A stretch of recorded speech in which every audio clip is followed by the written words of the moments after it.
Warm greetings. Myself Jagdish, and in Software Engineering, 18 CS 35. Canara Engineering College. I am in from the Computer Science Department. In this session, we'll see the module 2.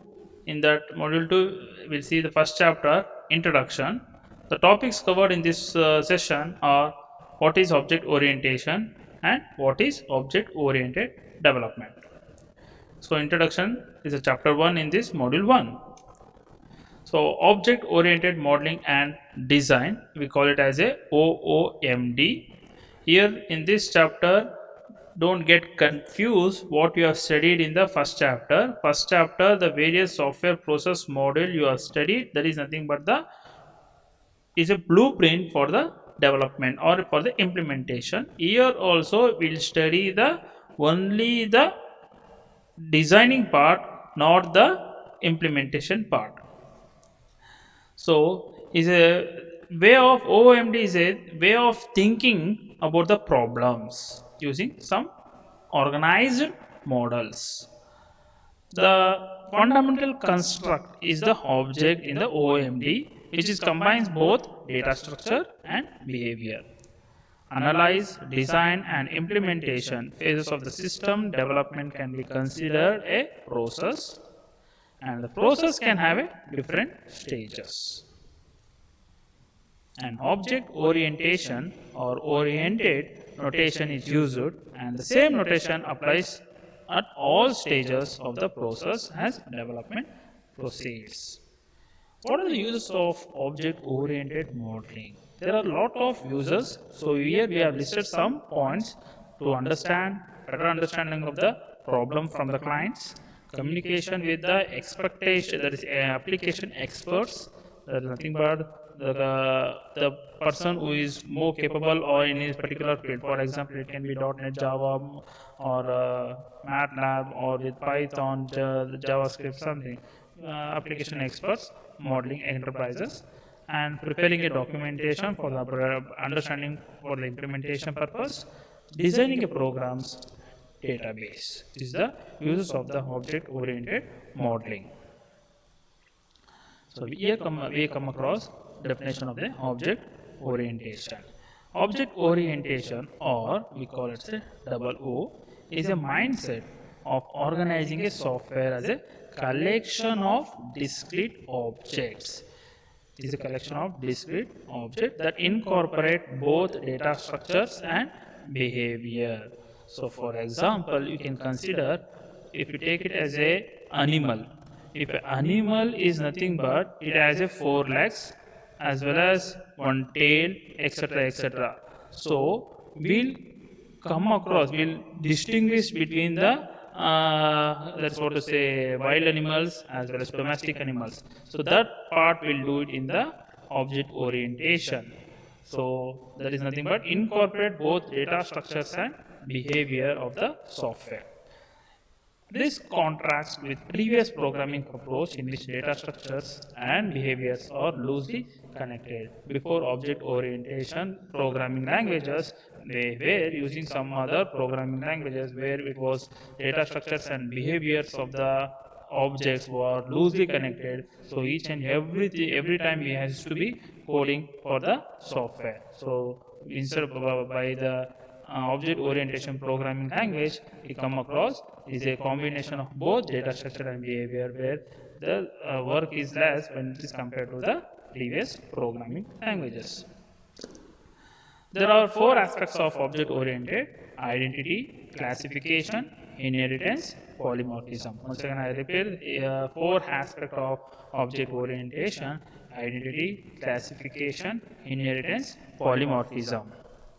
What do you mean by the identity? So the name itself says identity is nothing but the to identify an object. So, for example, you can consider the chessboard or chess pawn or a white queen in the chess game, or first paragraph of the any of the chapter, or you can consider college, something like that, which is able to identity of any of the object. Object can be concrete, such as file system, or a such conceptual, such as scheduling policy in a multiprocessing operating system. Each object has its own inherent identity. That is, two objects are distinct even if all their attributes, values, same, name and size are identical. So, for example, you can consider the 4th sem students or your 3rd sem students are studying in the same classroom, but same subjects as well as the same university, but it is distinguished by your university. So you can consider that as an example, as an what to say, inherent identity. So classification means that object with same data structure is nothing but attributes, and behavior operations are grouped into classes. So that we can consider as a monitor, chess piece, paragraph, or all as an example of a classification.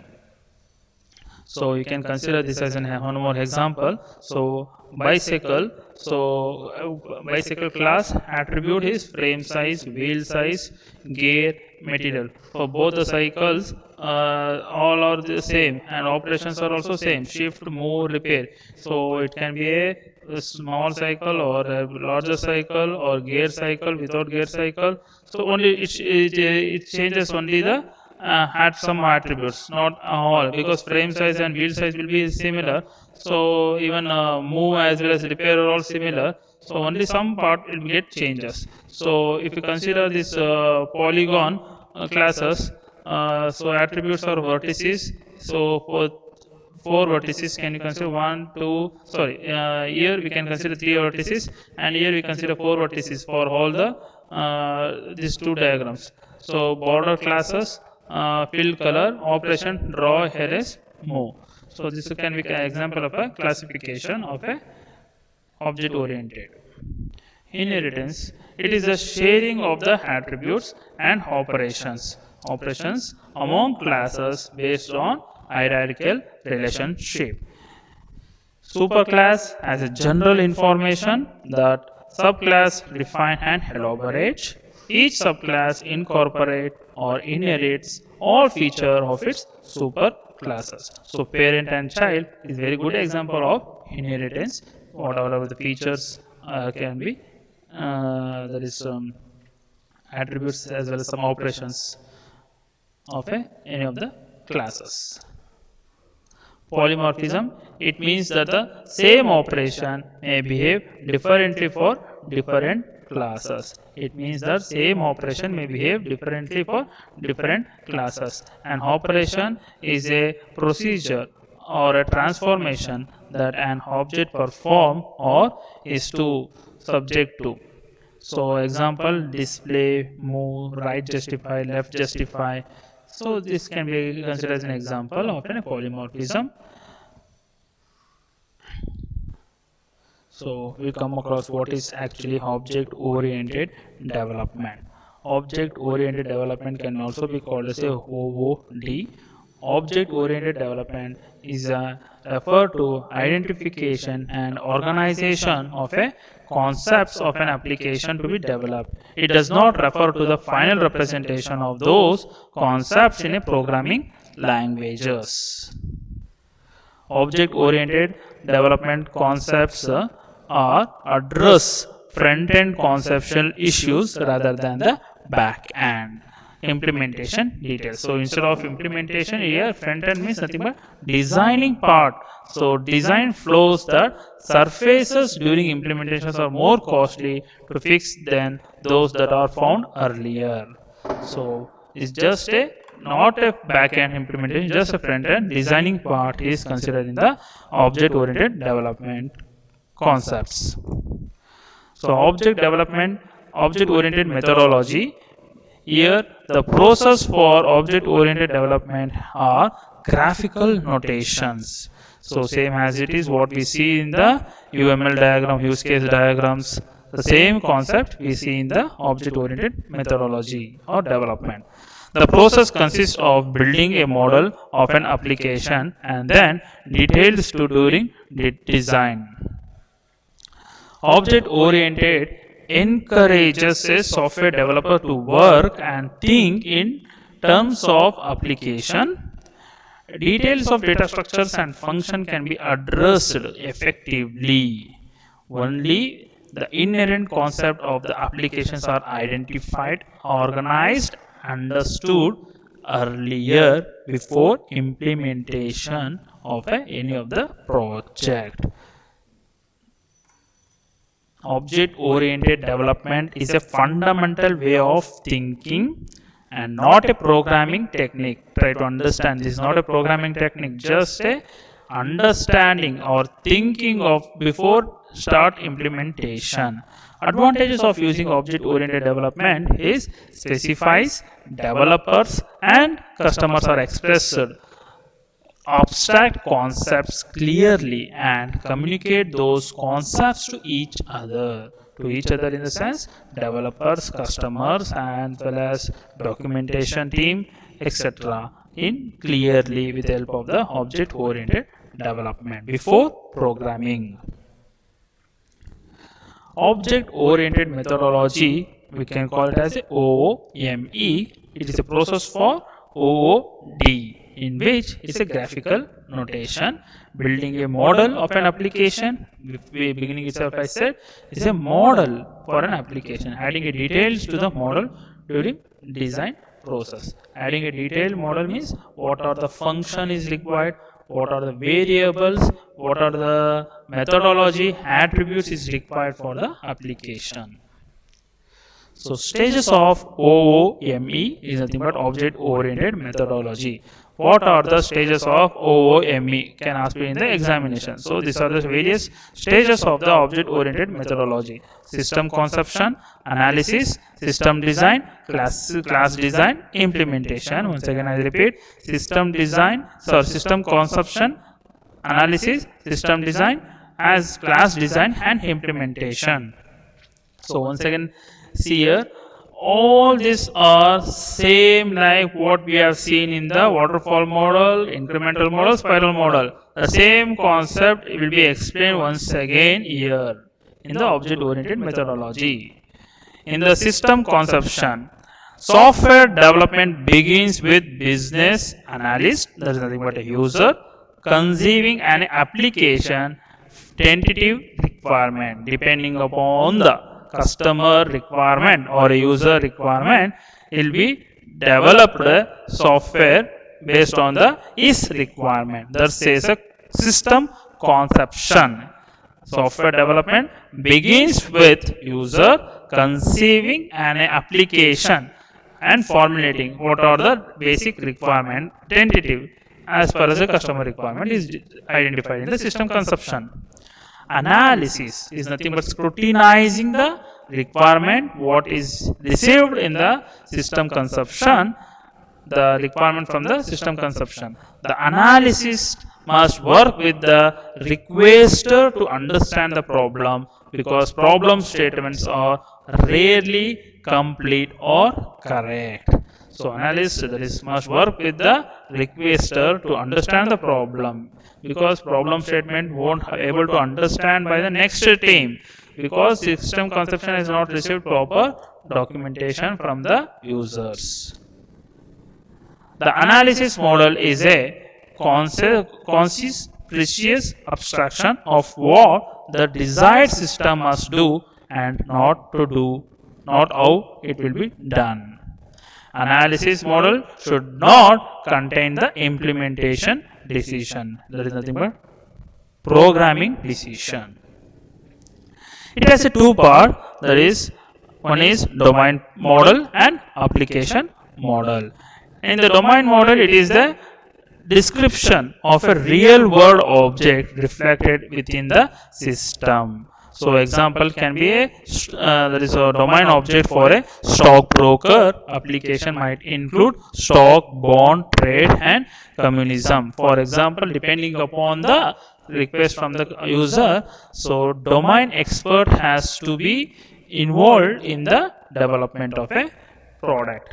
Application model is a description part of the application system itself that are visible to the user. Example can be considered as a object might control the execution of the trades and present the results.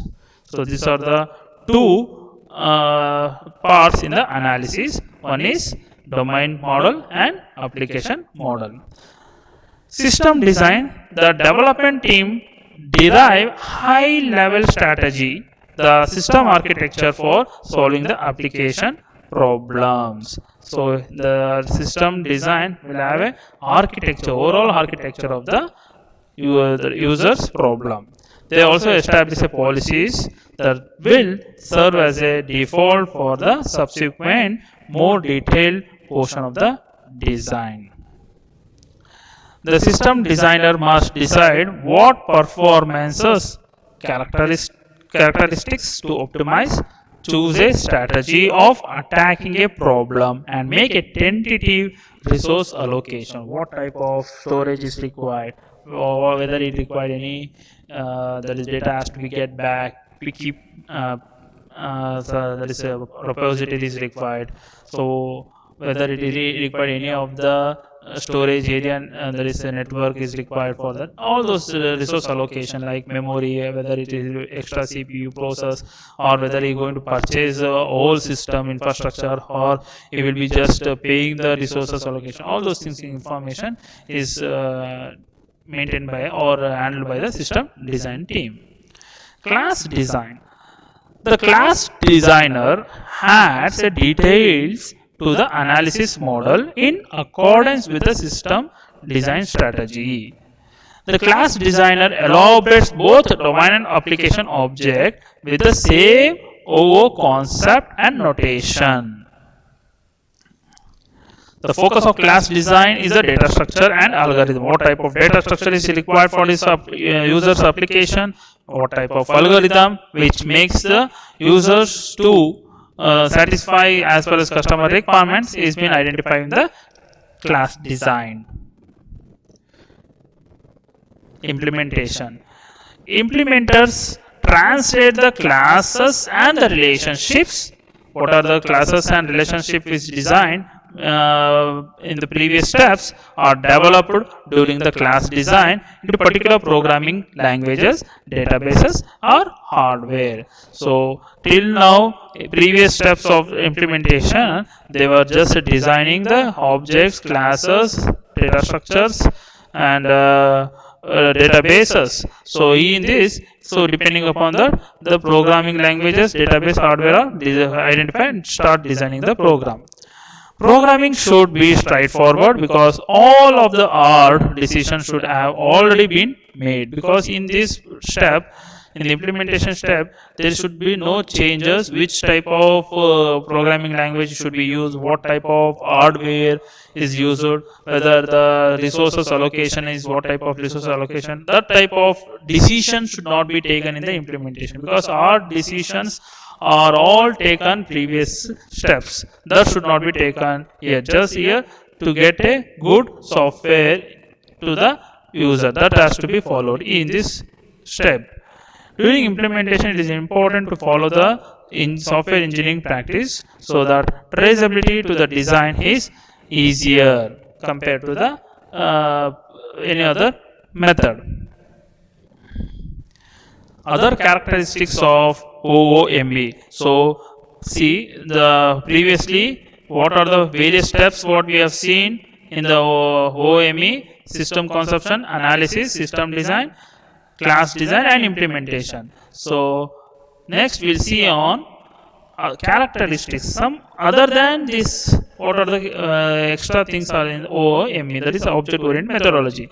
Same object oriented concepts apply throughout the development of the life cycle of the software. Same classes can be carried from stage to stage without changing of notation. although they gain additional details in the later stages. So this is what one of the characteristics of the OOME. Comparison with waterfall development process. Waterfall development process suggests each part of the system be developed in during every stage of life cycle. Obviously, we have seen this. Each and every stages we develop and we won't go back to the previous steps. In object-oriented methodology, developers perform each stages in order, but they need not develop each part of the system in tandem. An iterative process, that is developing a part of the system through several stages and then adding a capabilities.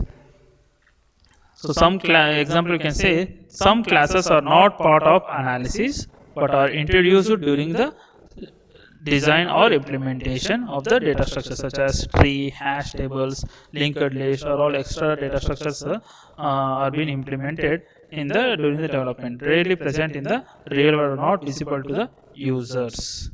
So this can be extra characteristics of OOME. In OOME, testing is not considered as a step. Testing is important, but it must be part of an overall philosophy of the quality control that occurs throughout the life cycle. So testing is not considered in the OOME. So only the designing part, then start implementing the part, implementing the coding part. So testing is not considered in the OOME. So developers must check analysis model against the reality. They must verify the design model against various errors in addition to testing implementation for correctness. So we'll stop this video session of module 2 of chapter 1 of video session 1. So next we'll cover whole themes in the next video session. So thank you all.